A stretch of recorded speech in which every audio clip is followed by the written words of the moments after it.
नमस्कार दोस्तों, मैं हूं सूरज। एक बार फिर से स्वागत है आपके ही अपने यूट्यूब चैनल द ब्रैडो में। और मैं फिर से हाजिर हूं आदिकाल की मैराथन सीरीज़ में कुछ प्रश्नों को लेकर दोस्तों। तो आशा करता हूं जो मैं प्रश्न आपको दे रहा हूं हर वीडियो में वो आपको प्रश्न काफ़ी अच्छे लग रहे होंगे। और जो उन प्रश्नों की मैं आपको डिटेल्स बता रहा हूं, हर जो ऑप्शन से जो चारों विकल्प होते हैं, मैं हर किसी विकल्प में कुछ ना कुछ आपको बताकर ज़रूर चलते रहता हूं, ताकि उससे हमारा जो है डाउट काफ़ी क्लियर होता रहे दोस्तों। तो चलते हैं अगले प्रश्न की तरफ, जिसमें 153वां प्रश्न। कौन सा प्रश्न है? इससे पहले एक प्रश्न हमने सारे हल कर दिए हैं। तो अगर ये प्रश्न आपको अच्छे लगते हैं और जो चारों विकल्प की मैं आपको जानकारी दूंगा वो जानकारी आपको अच्छी लगती है, तो दोस्तों आपने वीडियो को लाइक करना है, चैनल को सब्सक्राइब करना है और एक प्यारा सा कमेंट कर देना है। और जो भी आपके साथी दोस्त हैं जो हिंदी साहित्य से यूजीसी नेट की तैयारी कर रहे हैं, आप उनको ये लिंक एक बार प्रोवाइड करवा सकते हैं। आपने कुछ ये नहीं बोल रहे कि आपने वीडियो देखनी है। अगर उनको लगता है कि हाँ भाई नोट्स अच्छे हैं, प्रश्न अच्छे हैं और सही तरीके से जानकारी मिल रही है, तो प्लीज़ वो वीडियो को देखेंगे और उनको इस चीज़ का लाभ जरूर मिलेगा दोस्तों। तो चलते हैं 153वें प्रश्न की तरफ। इसमें क्या बोल रहा है, देखो पहला प्रश्न है, रचना और रचनाकार का मिलान करना है हमें दोस्तों। रचना और रचनाकार का अक्षर दी को उपदेश। तुम्हें पता है भाई डोम्बीपा की याद, मैंने बता रखा है। डोम्बीपा की याद, याद से देखो, याद से क्या होता है, देखो इधर देखो, अक्ष याद, याद से क्या होता है, एक याद से मैं भी भूल रहा हूँ, मेरे दिमाग से हट रहा है। अक्षर दिको उपदेश, डोम्बी गीतिका और योगचर्या, याद आ गया। योगचर्या किसकी पुस्तक है? डोम्बीपा की। अक्षर दिकोपदेश किसकी पुस्तक है? डोम्बीपा की। और डोम्बी गीतिका किसकी पुस्तक है? डोम्बीपा की। तो डोम्बीपा की याद से हमें पता लग जाएगा डोम्बीपा की 3 रचनाएं हैं। तो अक्षर दिकोपदेश किस पे है? डोम्बीपा पे। श्रांगधर पद्धति से हमें पता लग गया श्रांगधर की है। कर्पूर मंजरी किसने लिखी है? राजशेखर ने लिखी है। और दवंगे पुराण किसने लिखी है दोस्तों? भीम कवि ने लिखी है। ये तो बहुत बार प्रश्न रिपीट हो चुके हैं अलग अलग तरीके से। तो अक्षर दिकोपदेश हमारे पे पता था डोम्बीपा की है, तो हमने देखा भाई यहाँ पे पहला डोम्बीपा नहीं है, यहाँ पे डोम्बीपा नहीं है, यहाँ पे डोम्बीपा नहीं है। आंसर हो गया बी। देखो श्रांगधर का श्रांगधर हो गया, कर्पूर मंजरी का देखो राजशेखर हो गया और दवंगे पुराण का भीम कवि हो गया। तो आंसर 20 का राइट आंसर हो जाएगा। अगले प्रश्न की तरफ चलते हैं। 154वां प्रश्न है, निम्न का सही मिलान कीजिए। देखो नरपति नाल, नरपति नाल ने क्या लिखी है? बीसल देव रासो लिखी है, हम सबको पता है। चंद्रप्रदाय ने क्या लिखी है? पृथ्वीराज रासो लिखी है। पृथ्वीराज ने क्या लिखी हुई है? बेली कृष्णन रुक्मणी री। और जिन धर्म सूरी ने क्या लिखी है? स्थूली भद्र रास, 1209 में लिखी थी इन्होंने ये, ठीक है। अब देखो हमें पता लग गया नरपति नाल की बीसल देव रासो। तो देखो ये पहले बीसल देव रासो नहीं है, इधर बीसल रासो, तो मतलब ए ऑप्शन हो सकता है या फिर सी इसका सही हो सकता है। लेकिन चंद्रप्रदाय का देखो पृथ्वीराज रासो, तो यहाँ पे देखो सेकंड में पृथ्वीराज रासो, यहाँ पे भी पृथ्वीराज रासो है। तो मतलब अभी भी हमें तीसरा ऑप्शन ढूंढना पड़ेगा। तीसरा पृथ्वीराज का देखो बेली कृष्णन रुक्मणी रात, तीसरे में देखो यहाँ बीसल देव रासो लिख रखा है, लेकिन यहाँ पे देखो बेली कृष्ण रुक्मणी रात लिखा है, लास्ट में स्थूली भद्र रास। तो इसका आंसर क्या हो जाएगा हमारा दोस्तों? सी हो जाएगा, ठीक है। एक मिनट, नरपति नाल का बीसल देव रासो, हाँ ये रहा, स्थूली भद्र तो होगा नहीं। इसका आंसर क्या हो जाएगा? सी हो जाएगा। 155वां प्रश्न देखते हैं, निम्नलिखित को सुमेलित कीजिए। वर्ण रत्नाकर किसने लिखी है? ज्योतिषवर ठाकुर ने लिखी है। परमात्मा प्रकाश किसकी है? जो इंदु की है। उक्ति व्यक्ति प्रकरण किसने लिखी है? दामोदर शर्मा ने लिखी है। कुमारपाल चरित किसने लिखी है? हेमचंद्र ने लिखी है। तो इसके अनुसार हम इसको देख लेंगे कि वर्ण रत्नाकर किसने लिखी? ज्योतिषवर ठाकुर। तो देखो पहले में ज्योतिषवर यानी है, ज्योतिषवर यानी है और यानी है, तो आंसर इसका ए हो जाएगा। देखो दूसरे में प्रमात्मा पुरस्कार जो इंदु, उक्ति व्यक्ति प्रकरण दामोदर शर्मा, कुमारपाल चरित्र हेमचंद्र। 156वां प्रश्न पढ़ लेते हैं यहीं पे ही। सुमेलित कीजिए। हेमचंद्र,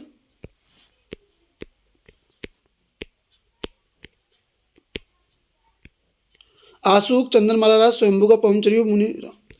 तो दोस्तों इसमें एक चीज मैं आपको बता रहा हूँ, ये 4 के 4 सही हैं बिल्कुल।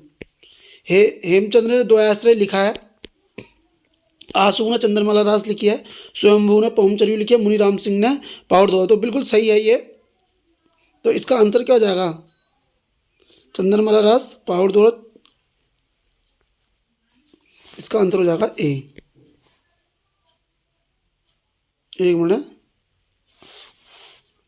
एक मिनट रुक जाओ, ये रोक लो उसे। द्वयाश्रय है, चंदनमाला रास है, पवनचर्यु पाहुड़ दो है, तो उसका आंसर सी हो जाएगा भाई। 57वें प्रश्न की तरफ चलते हैं। रचना और रचयिताओं को सुमेलित कीजिए बोल रहा है इसमें ये। तो हमें पता है भाई शब्दानुशासन किसने लिखा था, हेमचंद्र ने लिखा है। रिट्ठण नेमि चरयू किसका है, अरे पुष्पदंत का नहीं है, स्वयंभू का है। प्राकृत पैंगलम किसने लिखी है, लक्ष्मीधर ने लिखी है। और महाप्राण किसने लिखी है, पुष्पदंत ने लिखी है। तो इसमें देखेंगे हम पहला हेमचंद्र वाला ऑप्शन कहाँ पे बना हुआ है, इसमें बना हुआ है, तो हेमचंद्र हो गया। दूसरे में देखेंगे स्वयंभू, तीसरे में देखेंगे लक्ष्मीधर, चौथे में देखेंगे पुष्पदंत। तो ए इसका आंसर सही है। 158वां प्रश्न देखते हैं। सही मिलान कीजिए, मतलब निम्नलिखित का मिलान कीजिए। हेमचंद्र ने क्या लिखा है, प्राकृत व्याकरण। पुष्पदंत ने क्या लिखा है 63 महाप्राण तो है पुष्पदंत का, लेकिन जगनिक ने क्या लिखा है, परमाल रासो। पृथ्वीराज विजय जयनायक की है और आदि प्राण किसकी है, पुष्पदंत की है। तो देखते हैं सबसे पहले प्राकृत व्याकरण कहाँ पे बना हुआ है, इसमें और इसमें। देखो दोनों में प्राकृत व्याकरण में मिल रहा है। दूसरे में देखो आदि प्राण, देखो इसमें भी मिल रहा है, इसमें भी मिल रहा है। तीसरे में देखो परमाल रासो मिलना चाहिए हमें कायदे से, ये है परमाल रासो। देखो इधर पृथ्वीराज विजय आ गया। चौथे में देखो पृथ्वीराज विजय आना चाहिए, तो चौथे में विजय, तो इसका आंसर हो जाएगा सी। अब देखो ना पद कितना है, पद बहुत ज़्यादा आएंगे और ये बहुत जरूरी है। देखो भाई, 9 लाख की पाथरी आगे नाचे, पीछे सहज अखाड़ा, ऐसे मन ले जोगी खेले तब अंतरी बसे भंडारा। उक्त पंक्तियों के रचनाकार कौन है, मत्स्येंद्र नाथ, सबरपा, गोरखनाथ, जिंदत सूर्य। किसका पद है, गोरखनाथ का पद है दोस्तों। अगला प्रश्न है चर्या पद और दोहा कोश। चर्या पद क्या है, देखो भाई चर्या पद जो है सबरपा की पुस्तक है एक प्रकार से। दोहा किसकी है, सरापा की। तो देखो नाथों की सिद्धा अवतावली सिद्धांतवली है, जैन साहित्य संबंधित ग्रंथ है, सिद्धों की रचनाओं के 2 प्रमुख रूप हैं और बौद्ध दर्शन के आधार पुस्तक है। तो सिद्ध रचनाओं के 2 प्रमुख रूप है ये, है ना, 2 पुस्तकें हैं। दोहा को सबरपा की है, चर्यापद सबरपा की है। अगला प्रश्न देखते हैं 161वां।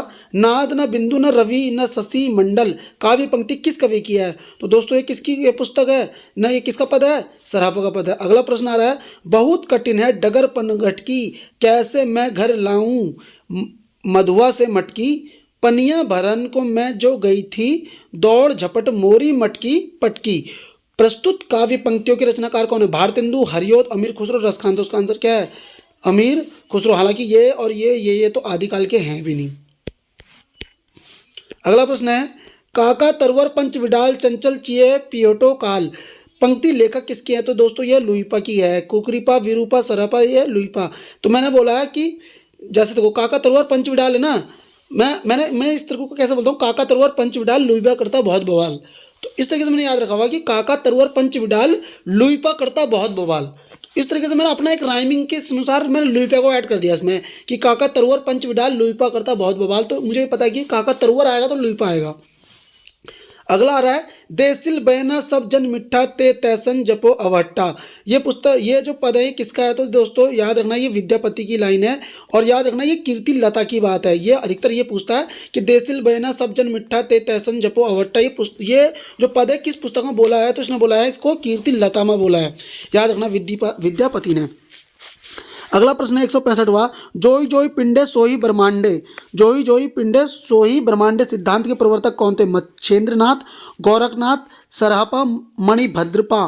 तो इसका आंसर क्या है, गोरखनाथ। अगला प्रश्न देखते हैं 166वां। राजा बीसल देव किसके पुत्र थे, परमर्ती देव के, भोज परमार के, राजा आना के, जय सिंह के। तो ये किसके थे, राजा आना के। बीसल देव रासो तो तुमने पढ़ा ही है। और बीसल देव के राज कवि थे सोमदेव, ललित विग्रह राज चतुर्थ जो लिखा हुआ है ना।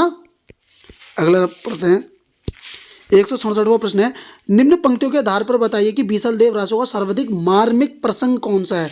अस्त्रीय जन्म काय दियो महेश, अपर जन्म धारणी धरय महेश, रानी न सिजे धौली गाई, बनखंड काली कोयली। मतलब इसका देखो अर्थ क्या है, देखो इसमें क्या होता है कि देखो इसका बीसल देव रासो की है ये लाइन। बीसल देव रासो में ना 4 अध्याय हैं, 4 खंड है। उसमें पहले में क्या है कि जो बीसल देव की महारानी है ना राजमती है, राजमती का बीसल देव या विग्रह राज चतुर्थी यहाँ विवाह का संपन्न है। दूसरे में उनके किसी राजमती की किसी बात से रूठ कर उनका उड़ीसा चले जाना बीसल देव को, और वहाँ 1 साल रहना। तीसरे में देखो क्या है, तीसरे में क्या है कि इनका उड़ीसा से लौटना है।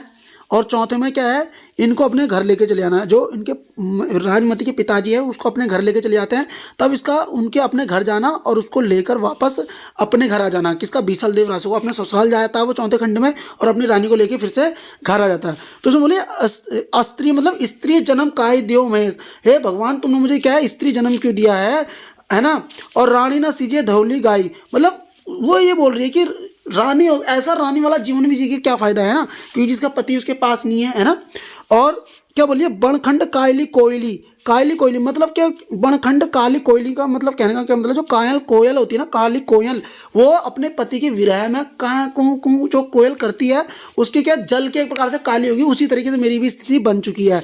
तो राजमती की बातों से राजा बीसल देव का रुष्ट हो जाना, बीसल देव के रानी राजमती के तीसरे विवाह पर तथा अन्य दो रानी को विलाप, रानी राजमती का कुलीन गृहिणी के नाते अत्यंत सौभामी होना, और राजमती द्वारा एक पंडित के माध्यम से 12 वर्ष के वियोग उपरांत अपने पति को संदेश पहुंचाना। देखो ये वाली लाइन है, देखो ठीक है, 12 वर्ष, हालांकि ये जो इसका ना सबसे मार्मिक स्थल है, एक पंडित को अपनी कहानी बता रही है ये, इसमें चौथा आंसर है इसका। तो हमें ये भी याद रखना है, अस्त्रीय जन्म हमारे महेश की किस लाइन की है, तो बीसल देव रासो की, इस तरीके से याद रखना। पिया चित्तौड़ न आवई सांवड़ पहली तीज, जावे बाट बिरहणी खिण खिण आवणे खीज, किस ग्रंथ से संबंधित है ये पद, जो है किस पद से या किस ग्रंथ से संबंधित है, पद्माओं से, खुमाण रासों से, बीसल देव रासों से, चंदनवाला रास से। तो दोस्तों इसका सही आंसर क्या है, इसका सही आंसर होता है खुमाण रासो। खुमाण रासो किसकी है, दलपत विजय की रचना है। ठीक है दोस्तों, अगला प्रश्न आ रहा है 169वां प्रश्न, देखो, किम बूझते रतिवंती राजन, यह उक्ति निम्नलिखित में से किस राजा के राजकाज की उपेक्षा पर पढ़ने लीलाओं में लीन होने पर कही है। तो याद रखेंगे ये लाइन किसकी है, बीसल देव रासो की, सहदेव सिंह की है, पृथ्वीराज रासो की या भोज परमार की।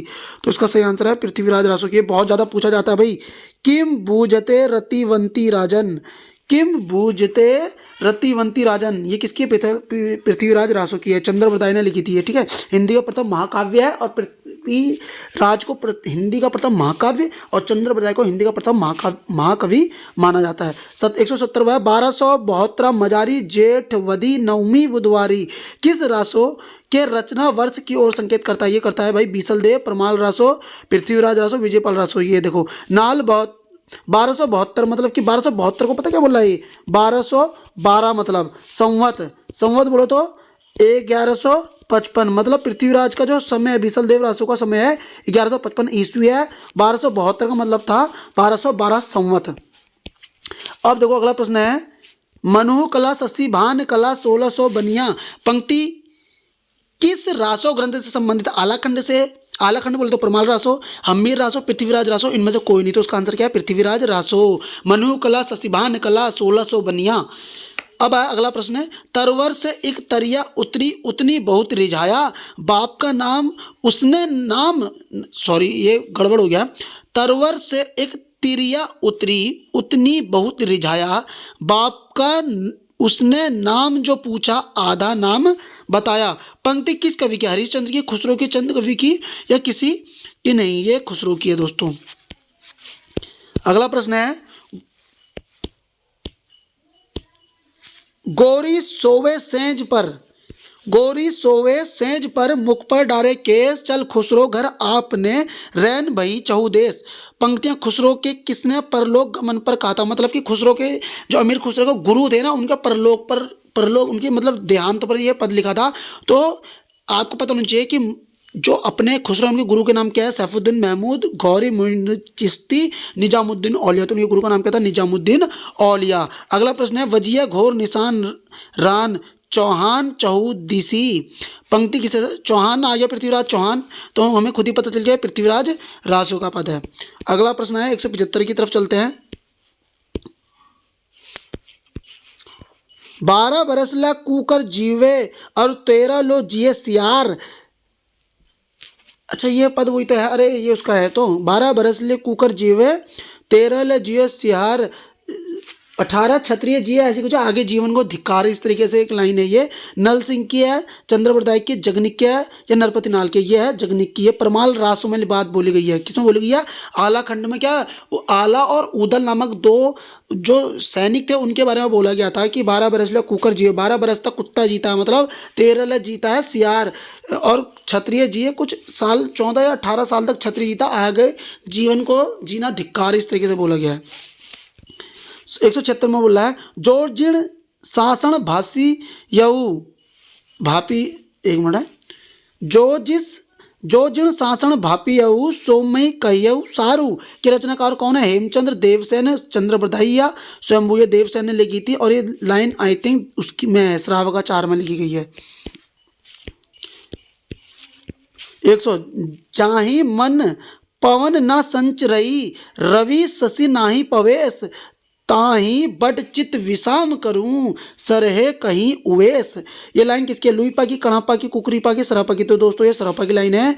भला हुआ जो मानिया, अभी देखो आपने बोला था जो क्या नाम, मीनाक्षी अभी तुमने जो कमेंट करा था ना वो लाइन आगे देखो यहाँ पे, भला हुआ जो मारिया बहिणी मारा कंतु, लजेज तू वसंत आहु जो भागा घर एंतु। मतलब वो कह रही है कि अगर युद्ध में अगर मेरा पति मर जाएगा, हमारे जो भी सैनिक होते हैं अगर वो युद्ध में मर जाते हैं तो वो मरना नहीं होता, वो उनको बोलते हैं कि एक प्रकार से शहीद होना, देश के सम्मान में, युद्ध में, है ना, सम्मान के लिए उन्होंने अपनी प्राणों की आहुति दे देना, उसको एक गर्व बोलते हैं। और वहीं पे अगर सैनिक क्या होता है कि अगर हार के आ जाते हैं तो वो बहुत सम्मान खराब होता है दोस्तों, है ना। तो इसी में बोला है। अब मैं तुम्हें बता देता हूँ, देखो भाई एक चीज़ देखो, जैसे कि सैनिक का 1993 की एक बात है, 1993 में पाकिस्तान की जो सेना है ना, पाक की सेना, याद रखना, पाक की सेना ने विश्व का सबसे बड़ा आत्मसमर्पण किया था। आत्मसमर्पण 1993 में विश्व का सबसे बड़ा आत्मसमर्पण किया था। मतलब क्या समर्पण किया था उन्होंने वर्ल्ड रिकॉर्ड बना दिया था। 93,000 सैनिक थे, 93,000 सैनिकों ने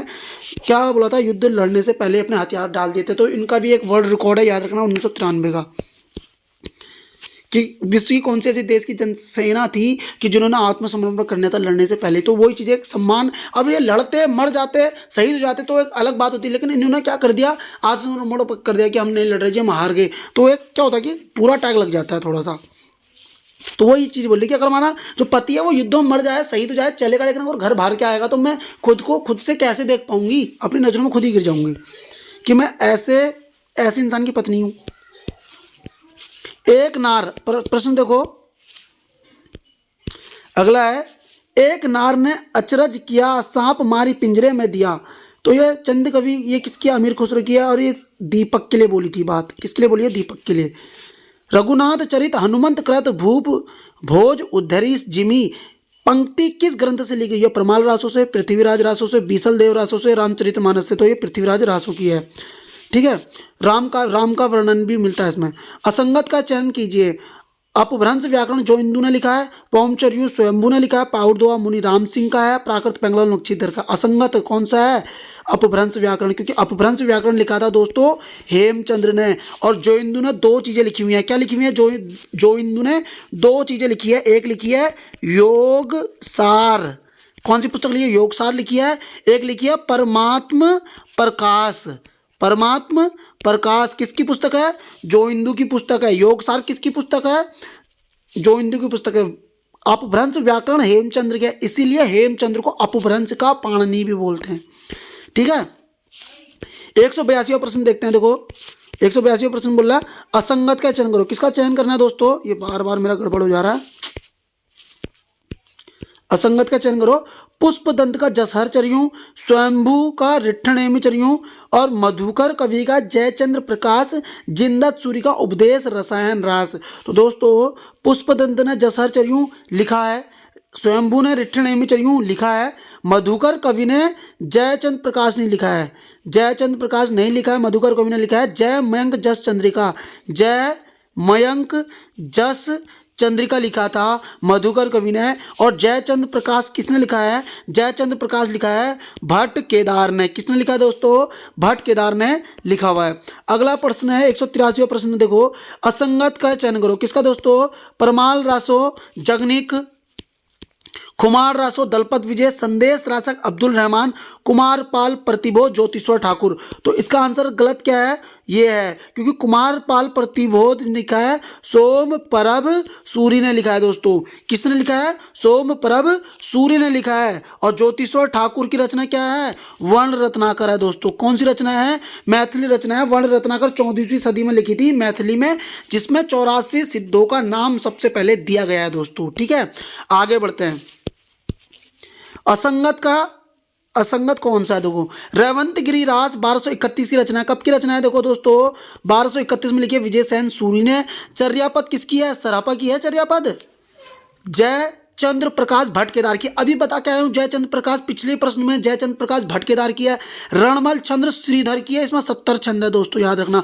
तो चर्यापद अभी मैं तुम्हें पिछली वीडियो में बता भी चुका हूं, चर्यापद सरापा की नहीं है, सब रपा की है। सरापा की कौन सी है? दोहा कोश है। और दोहा कोश का प्रकाशन किसने किया था? प्रबोध चंद्र बागची ने किया था। और याद रखना, सरापा के कितने ग्रंथ हैं? 32 ग्रंथ हैं। आगे बढ़ते हैं, समय हमारे पास कम। तो दोस्तों, अगर वीडियो में अच्छा लग रहा है, डिटेलिंग अच्छी लग रही है, तो प्लीज़ वीडियो को जल्दी से लाइक करो और 1000 सब्सक्राइबर जल्दी कर ले। तो 1000 सब्सक्राइबर के बाद मैं लाइव सेशन चलाऊंगा। और यकीन से मैं दावे से बोल रहा हूँ, जितनी डिटेलिंग मैं भी करवा रहा हूँ, इससे भी ज़्यादा डिटेल्स मैं वहाँ पर आपको क्लियर करवाऊंगा। लाइव सेशन चलाएंगे तो उसमें एक अलग ही मजा आएगा। जो तुम्हारे डाउट होंगे उसको भी क्लियर करके चलेंगे, क्योंकि कई सारे डाउट अभी भी तुम्हारे मन में आ रहे होंगे और वो क्लियर हो ही नहीं पा रहे होंगे, लेकिन उसके लिए आप कमेंट कर सकते हैं। इसीलिए मैं आपको बोल रहा हूँ 1000 सब्सक्राइबर जल्दी से करवा दीजिए। उसके बाद हम लाइव सेशन चलाएंगे और एक एक प्रश्नों को डिटेल से पढ़ के चलेंगे दोस्तों।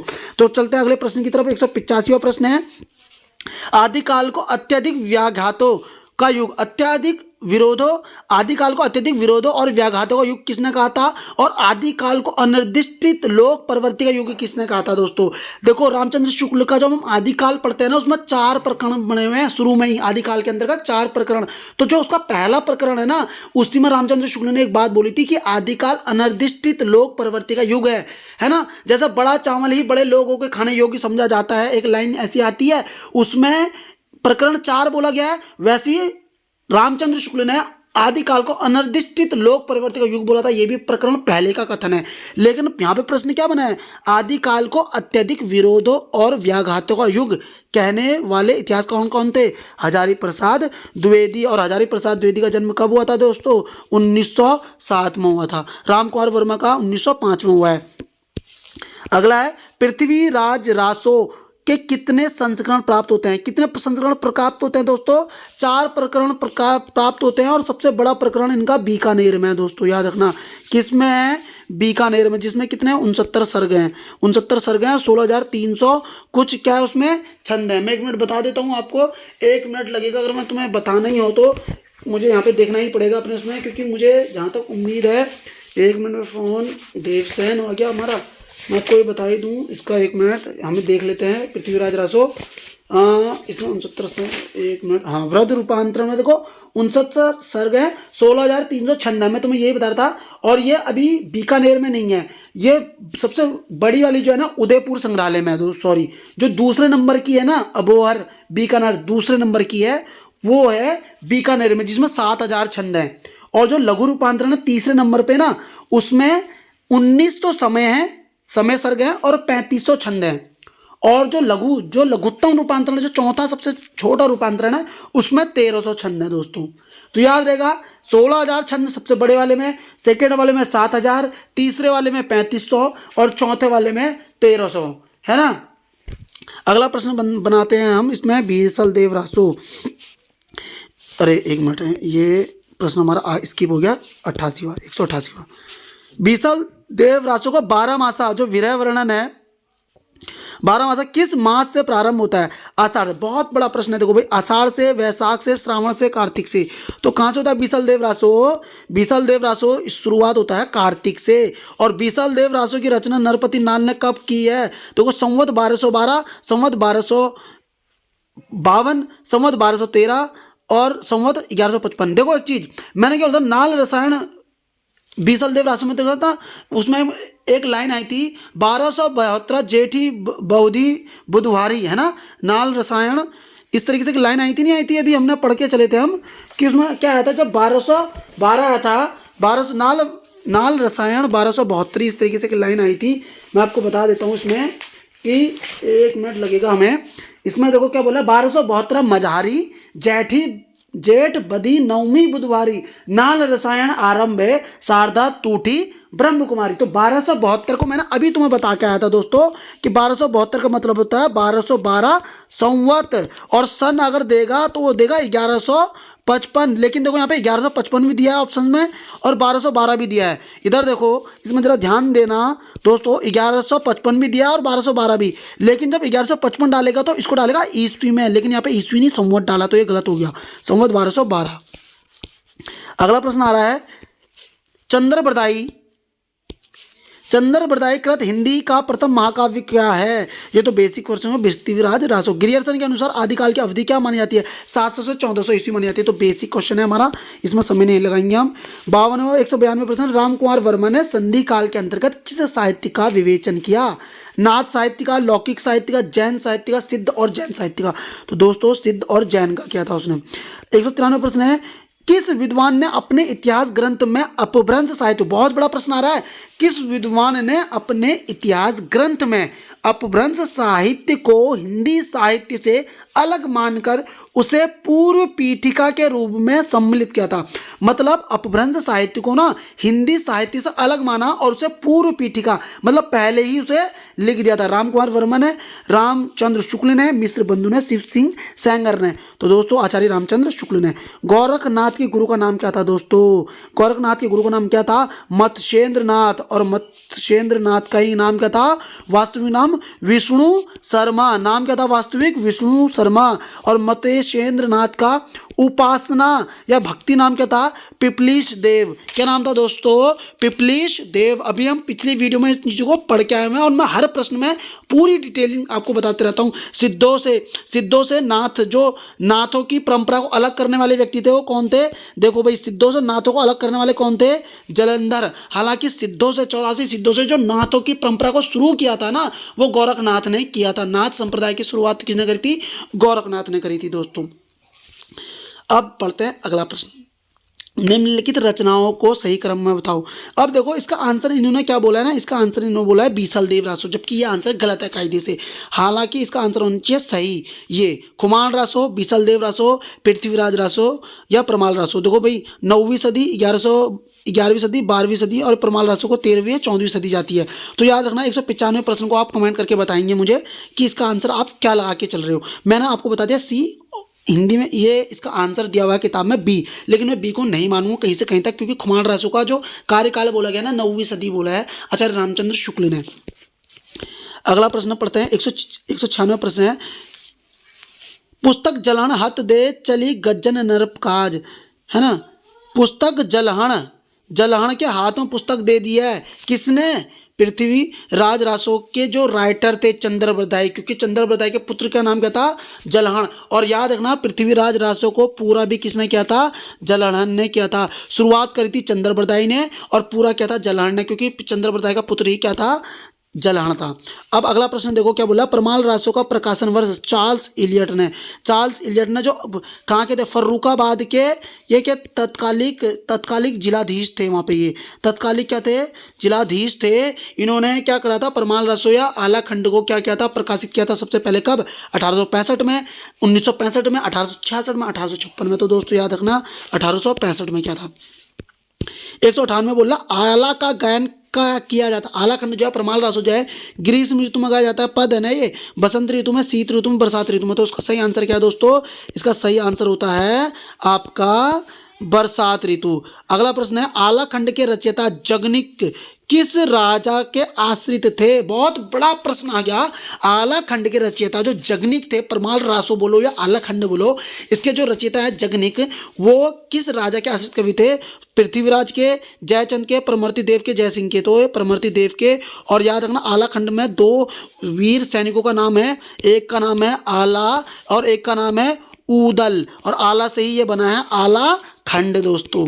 ठीक है, अगला प्रश्न पढ़ते हैं, 200 नंबर का प्रश्न है, पृथ्वीराज रासो के 30,000 छंद का अंग्रेजी में अनुवाद किस लेखक ने किया था? कर्नल जेम्स टाड ने, कर्नल बूलर ने, सुनीति कुमार चटर्जी ने, श्याम सुंदर दास ने। तो दोस्तों इसका सही आंसर है जेम्स टाड। और याद रखना पृथ्वीराज रासो के संबंध में ना 3 मत चलते हैं। एक ने बोला ये प्रमाणिक है, एक ने बोला अर्ध प्रमाणिक है, एक ने बोला अप्रमाणिक है। तो याद रखना जो जेम्स टाड था ना, इसने इसको प्रमाणिक बोला था। क्या बोला था? इसको प्रमाणिक बोला था। सुनीति कुमार चटर्जी ने इसे बोला था अर्ध प्रमाणिक। क्या बोला था दोस्तों? अर्ध प्रमाणिक।